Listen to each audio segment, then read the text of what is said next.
À l'horizon 2050, 60% de la population africaine résidera en ville. La Côte d'Ivoire n'échappe pas à ce phénomène d'urbanisation et encore moins Abidjan, sa capitale économique. En 15 ans, la ville a vu la taille de sa population doubler.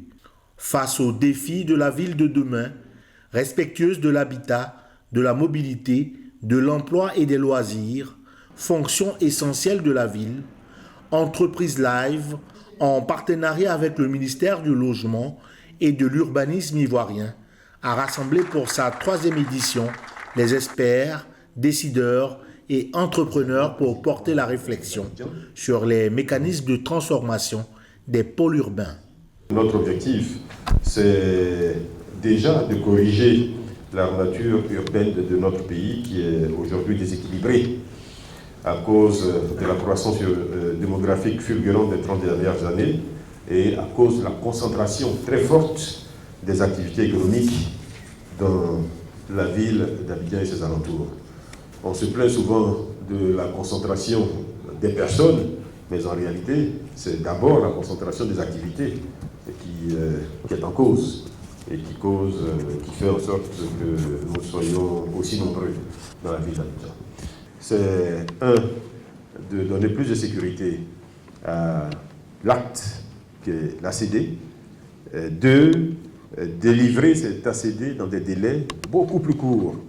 Aujourd'hui, c'est plusieurs années. Nous avons, par d'autres moyens, réussi à réduire fortement les délais. Cette explosion urbaine a pour conséquence un déficit en logement. Le besoin estimé à plus de 200 000 logements dans le Grand Abidjan et 600 000 sur l'étendue du pays, avec une croissance de 10% par an, accentue la problématique de la mobilité urbaine. Chaque chemin, que ce soit un chemin d'urbanisme, que ce soit un chemin de structure, que ce soit un plan d'urbanisme de détail, il faut que tous ces chemins-là puissent intégrer l'aspect mobilité, pour pouvoir faciliter plus tard le déplacement des populations. Cela suppose qu'il faut qu'on prévoie de l'espace pour la construction d'infrastructures de transport, pour la construire lorsqu'on descend à un niveau un peu plus inférieur. Lorsqu'il y a un plan de lotissement qui est approuvé, il faut qu'il y ait de l'espace prévu pour construire des arrêts, pour construire des parkings, pour construire des espaces d'embarquement des usagers pour les affaires de transport. Vraiment, c'est très important à ce que le couple urbanisme-transport soit vraiment pris en compte, que les deux couples arrivent à fonctionner en tandem, en harmonie, pour pouvoir vraiment avoir une ville harmonieuse. La conception des villes nouvelles doit être le fruit d'une concertation entre les différentes parties où l'État joue un rôle central, mais pas exclusif. Nous, on a recommandé que le privé soit davantage impliqué. On a entendu ici, le ministère nous dit que le privé est déjà impliqué, mais ça se fait à un niveau assez bas de la chaîne de valeur de développement urbain. Ce qu'on souhaite, c'est que ce soit au niveau, en amont, tout à fait en amont, au moment même de la conception même, des bases de méthodes de réflexion.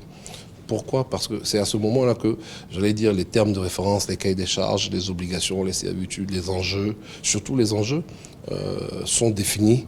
Mais une fois qu'il participe à la réflexion, qu'il a fini de donner tout ce qu'il a envie d'exprimer, qu'il a fini de tous les définir, que ça a été pris en compte, au moment du financement, il est intéressé.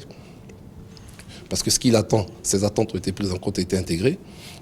Donc les champs d'opportunité lui paraissent plus ou moins appétissantes. En ce moment-là, il rentre dans le jeu du financement, dont l'État n'est plus seul.